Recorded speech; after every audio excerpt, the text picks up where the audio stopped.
It's time for Thanksgiving. How to own the libs at the Thanksgiving table. And it's simple. Don't start none, won't be none. But if you start some, nothing is guaranteed. After all, we conservatives aren't really the ones to start none, are we? No, it's always the libs. It's always the libs who sit down in a humph and they have to sputter about and say something inflammatory about our president. And then it's on, baby. Arm up. It's time for the real turkey challenge.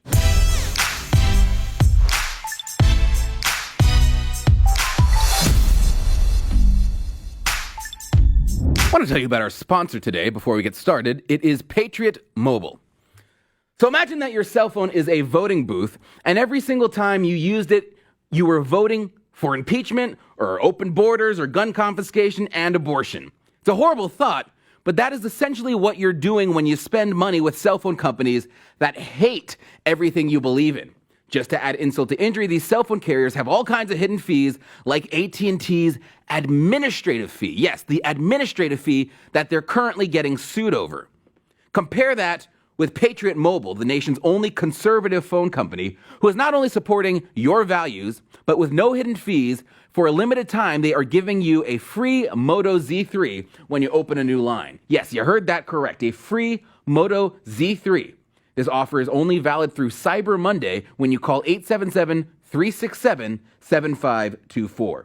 Switching is easy. Get reliable 4G LTE nationwide service for as low as $25 a month while helping to preserve the country we all love. Go to patriotmobile.com/blaze. That's patriotmobile.com/blaze, or call their US-based team at 877-367-7524. That's 877-367-7524.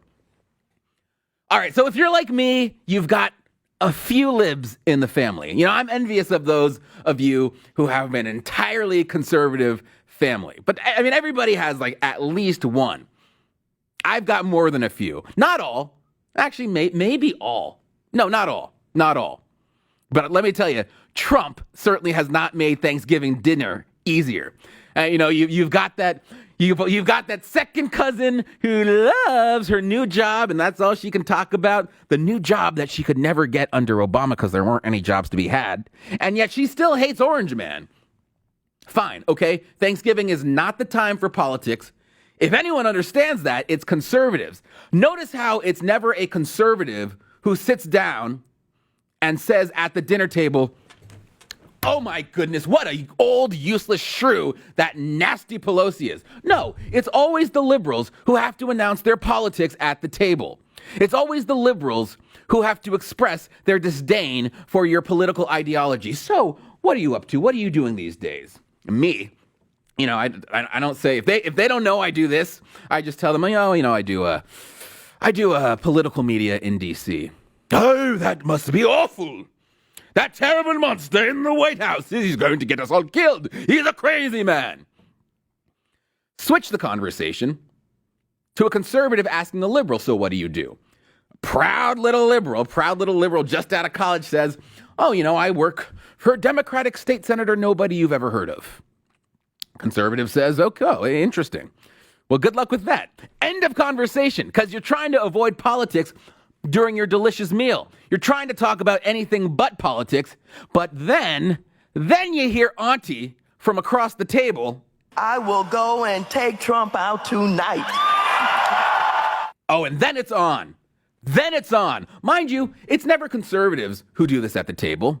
The media always wants to make it seem like, these conservatives, they're always the rowdy, obnoxious ones, airing their views like dirty laundry. You see, liberals, they have all of these articles. How to deal with your racist Trump-supporting uncle. No, the only conversation Trump-supporting uncle wants to have is, damn, this mac and cheese is good, but who the hell burnt the stuffing? And of course, the answer to who the hell burnt the stuffing is your liberal female niece, who was too busy talking about the dilemmas of the feminist academic to take it out of the oven in time. Way to go, Penny. Way to ruin the stuffing. The Huffing and Puffington Post explains, quote, "Today's political climate is completely different from that of a few years ago. This isn't just about Republicans or Democrats or conservatives versus liberals anymore. No, it's about basic humanity. Now, this is from an author or an authorette, not sure, named Doyen Richards. We're not sure if she's a boy or a girl. Ooh, rebel, rebel, your face is a mess. That's Doyen, all right? Can't tell if she's a boy or a girl. But who am I? Who am I to offer such a binary choice in 2019? Well, Doyen, not sure if she's a boy or a girl, says, what you do is you tell your mom that the moment your uncle unleashes offensive garbage toward your family, you gonna grab your kids and leave. Your mom might say you overreacting or being too sensitive, but I don't think having a zero tolerance policy for racism qualifies as either. And if she worth a damn as a grandmother, she will do whatever it takes to ensure her child and her grandchildren are as comfy as possible. And you see, racism, by their standards, is just defined as conservatism.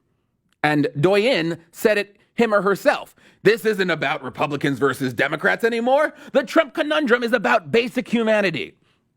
So if you hold Trump-supporting views, then apparently it is okay to ruin Thanksgiving and exit the room with your kids and humiliate whomever holds such views in front of everybody. Now, again, let's flip the positions here for a sec.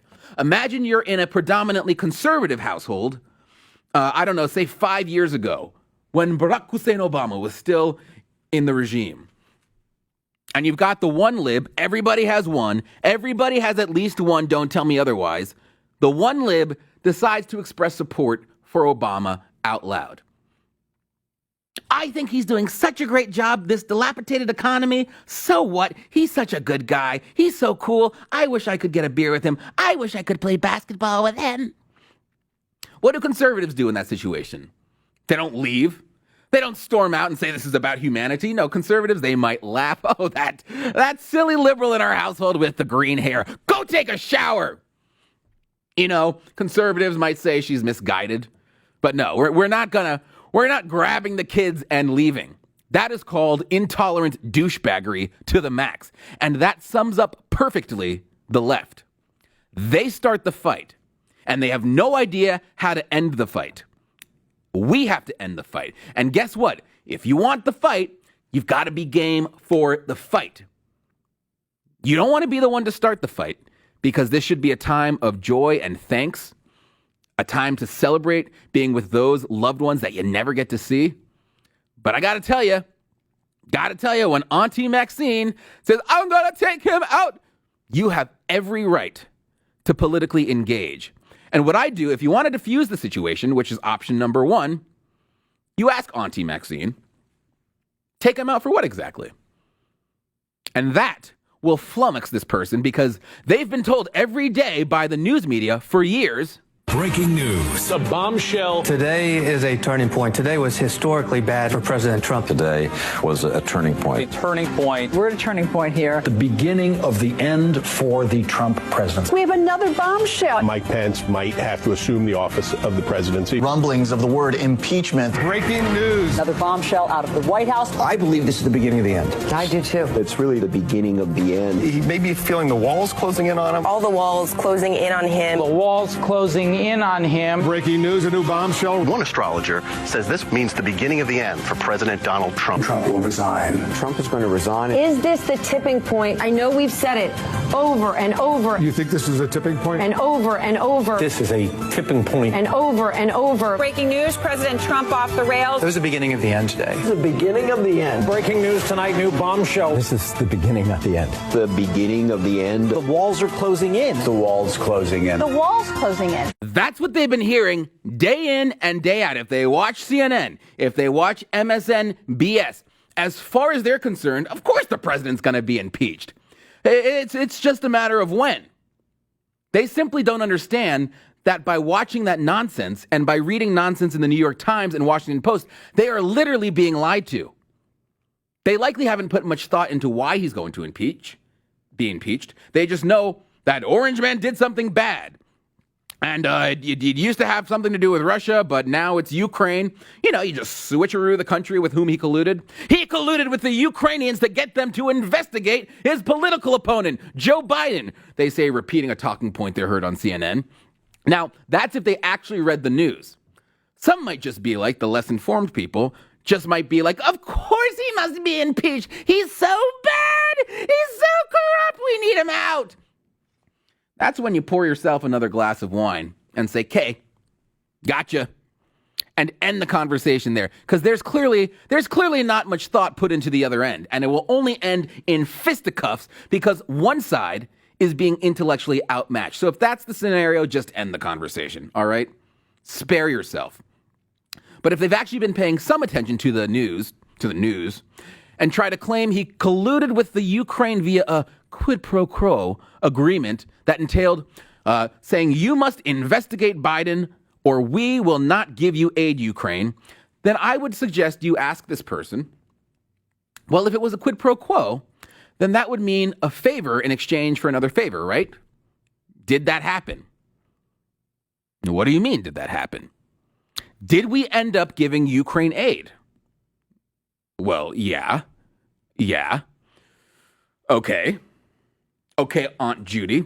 Well, did they end up investigating Biden? Well, no, they did not investigate Biden. Okay, so we gave aid to Ukraine, and Ukraine did not investigate Biden. So there was no quid pro quo, because a quid pro quo would mean you're not getting the aid unless you investigate Biden, Zelensky. They got the aid, they didn't investigate Biden, so there was no quid pro quo, despite what Sondland, despite what Holmes, despite what William Taylor or Fiona said. Well, I just don't like his persona. I think he's a pig. Okay, well, this is a completely different conversation.